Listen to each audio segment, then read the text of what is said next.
Hello everyone, welcome back to our channel where we simplify your digital life. In today's tutorial, I'm going to walk you through the steps to delete your cover photo on Facebook Lite as of 2024. Whether you're updating your profile or just prefer not having a cover photo, I've got you covered. Let's dive right in. First things first, make sure you have the Facebook Lite application. Then open your Facebook Lite application. Then tap on your profile. Then tap on photos. Then tap on cover photos. Then tap on three dots and select the delete option. Tap on yes. And there you have it. Your cover photo will be removed from your profile.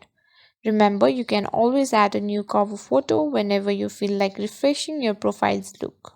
I hope this tutorial was helpful and you found it easy to follow.